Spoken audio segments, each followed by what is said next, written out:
అందరికీ నమస్కారం. ఈ వీడియోని మీ సోషల్ మీడియా ఖాతాల్లో తెలంగాణ ముఖ్యమంత్రి రేవంత్ రెడ్డి గారికి లేదా రిలేటెడ్ శాఖలకు సంబంధించినటువంటి అధికారులకి అలాగే ఏపీ ముఖ్యమంత్రి అండ్ సంబంధిత అధికారులకి ట్యాగ్ చేయమని కోరుతూ ఉన్నాను. కదిరే కృష్ణ అనే వ్యక్తి వెంకటేశ్వర స్వామి సుప్రభాతానికి వక్రీకరణలో చెబుతూ పెడార్థాలు తీస్తూ హేయమైన అవహేళనకరమైనటువంటి వ్యాఖ్యానం చేశాడు. పిచ్చి పట్టిన వాడిలాగా కూతలు కూశాడు.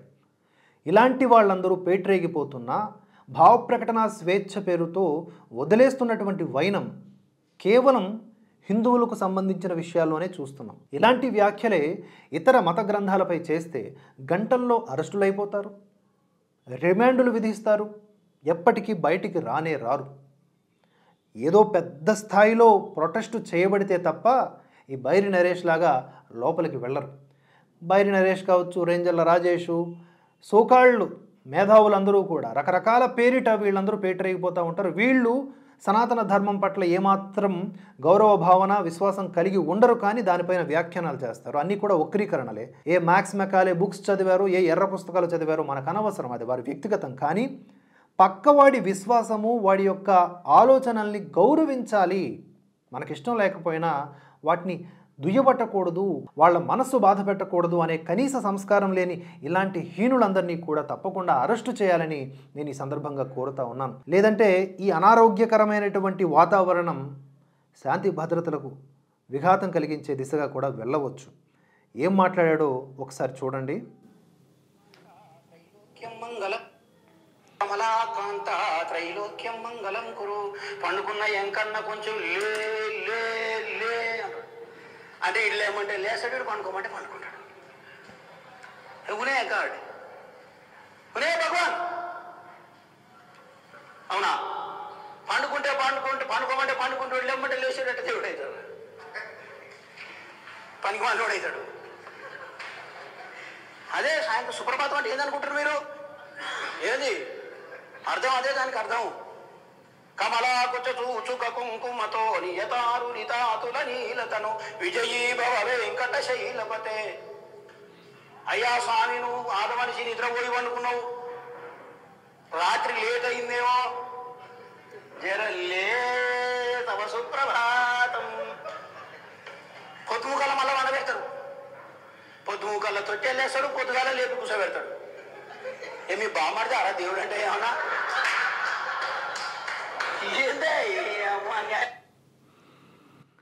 చూశారు కదా, ఇది పరిస్థితి. ఇంత హేమ, ఎంత దారుణమైన వ్యాఖ్యల. ఈ రాజకీయ నాయకులందరూ పొదస్తమానం విఐపి హోదాల్లో పోతారు కదా టీటీడీకి దర్శనాలకి, తిరుమల తిరుపతి వెంకటేశ్వర స్వామిని దర్శించుకోవడానికి పోతారు కదా. అదే వెంకటేశ్వర స్వామిని ఎంత హీనంగా తిడుతున్నాడో చూడండి. ఏం మీకున్న అధికారాలు సరిపోవా ఇలాంటి నీచుల్ని లోపల వేయడానికి, తొక్క తీసి బుద్ధి చెప్పడానికి?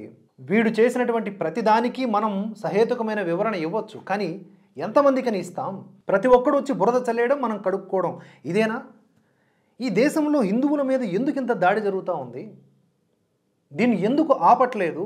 ఏ ఒక్కడు ముందుకు రావట్లేదు? బలమున్న అధికారులేమో మిన్నకుండిపోతున్నారు, మెజారిటీ అనుకునే హిందువులందరూ నిద్రాణంలో ఉన్నారు, అడగడానికి ఎవరు రావట్లే. అందుకనే ఇక ఈయన ఏమంటున్నాడు, పండుకునేవాడు దేవుడా, లేపేవాడు దేవుడా అని. మన ఇంటికి ఎవరన్నా వస్తే ఒక అతిథికి ఎలాగైతే సత్కారాలు చేస్తామో, షోడశోపచారం అంటాం, మన పూజా విధానాలు, మన విధి విధానాలు ఈయనకేం తెలుసు?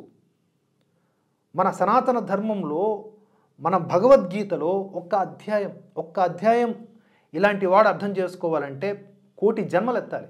4-5 లైన్లు శ్లోకాలు కంఠస్థ పెట్టేసి ఏదో పెద్ద మేధావిలాగా నలుగురు మూక చుట్టుపక్కల ఉన్నటువంటి మూకలతో చప్పట్లు కొట్టించుకున్నంత మాత్రాన గొప్పోడైపోతాడా వీడు? ఇలాంటి వాడిని ఎందుకు అరెస్ట్ చేయకుండా ఉంటున్నారు?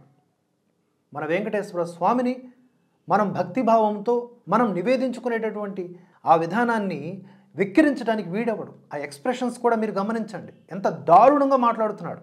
దీని మీద పక్కాగా ఒక డిబేట్ కూడా చేస్తాము, మాట్లాడతాము. అలాగే వివిధ హిందూ సంఘాల నేతలను కూడా సంప్రదిస్తాము. తప్పకుండా మీ అభిప్రాయాల్ని షేర్ చేయండి. ఇటువంటి వ్యక్తులు ఇలాంటి వీడియోలు ఎక్కడ కనిపించినా వాటిని రిపోర్ట్ చేయండి సదరు అధికారులకి, ముఖ్యమంత్రికి లేదా రిలేటెడ్ పోలీస్ ఆఫీసర్స్కి. అది ఒక చిన్న బాధ్యత. ఎక్కువ మంది కంప్లైంట్ ఇస్తేనైనా యాక్షన్ తీసుకుంటారేమో చూద్దాం. జై హింద్.